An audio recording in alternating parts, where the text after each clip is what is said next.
Баршаңызға қайырлы күн. Эфирге келдік. Бәрі нормально olur. Сразу сізді көрсейінші. Мынандай принцесса. Ой, прямо күшті. Әдемі бүгін күшті, образ киім күшті. Негіз кеше алдым бұл киімді, я? Кеше өзі шопинг жасаған. Осыны алыпты. Күшті принцесса. Постоянно осылап әдемі болып жүреді. Біз қашан жүреміз өз қасыңызда? Осы екі кісіне енді сұрап жатқандар көп.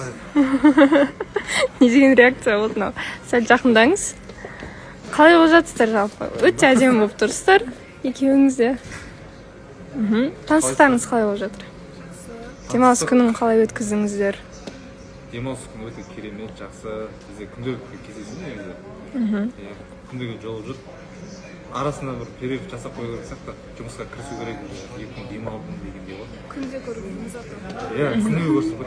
Сезім ашылып жатыр ма? Сәл-сәл. Осындай кезде сіз үшін сұрап алдым. Маған бір рахмет айтасыз. Ойнап айтамын. Осындай бір тәтті болып жүр енді екеуі. Сіздерге сұрақ. Енді сіздерді бірге түсіреміз. Назым, сіз болашақта күйеуіңіздің артынан бір ауылға көшіп кетуге қалай қарайсыз? Жоқ, дайын емеспін. Дайын емессіз ба? Өзім қалада өсіп тұрған екен. Көшуге дайын емеспін дейді Назым. Иә. Сіз ондайға қалай қарайсыз? Білмеймін енді қалай болар екен.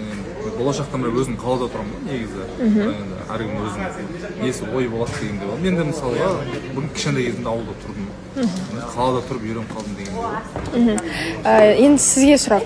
Егер Назым бір жұмысқа тұрып, білмеймін, мастер-класс болсын, басқа бір жұмыс бабымен әйтеуір басқа қалаға барғым келіп тұр, бір айға ма, сондай бір командировка сияқты бір дүние болса. Ай, білмеймін ол. Жібересіз ба? Жібермей сияқтымын. Енді бұл кісі той саласында жүреді ғой. Жұмыс бабымен болса, әрине барып келсін. Бірақ мен де барып қалатын шығармын дегенде ғой. Қасына еріп барасыз. Мен де өзім тірліктерін тапсырып қоямын да жаққа. Басқа істейтін адамдар болады, мен өзім бірге барып келемін. Сондай енді. Солай. Негізі мен алдында да айтқан болатын, десем мен әйелім жұмыс істейін десем. Всем привет. Маған болу керек екен, не бақытынша. Бүгінгі қасабитсамыз. Сырасырынан қараңыздар, мен сағатпен ауыратынды білесіздер. Мынау бренд Энді парфюм деген. Енді қазір жаңа жыл келе жатыр деген сияқты ағаларыңызға, әкелеріңізге және жігіттеріңізге алып беруге керемет мүмкіндік. Бағасы да өте қолайлы, ұшып тұрған баға жоқ. Енді тек мужской ғана емес, женский сағат парфюмдар да бар. Астына ссылка қалдырып кетемін, барлықтарыңызды күтеміз. Чао.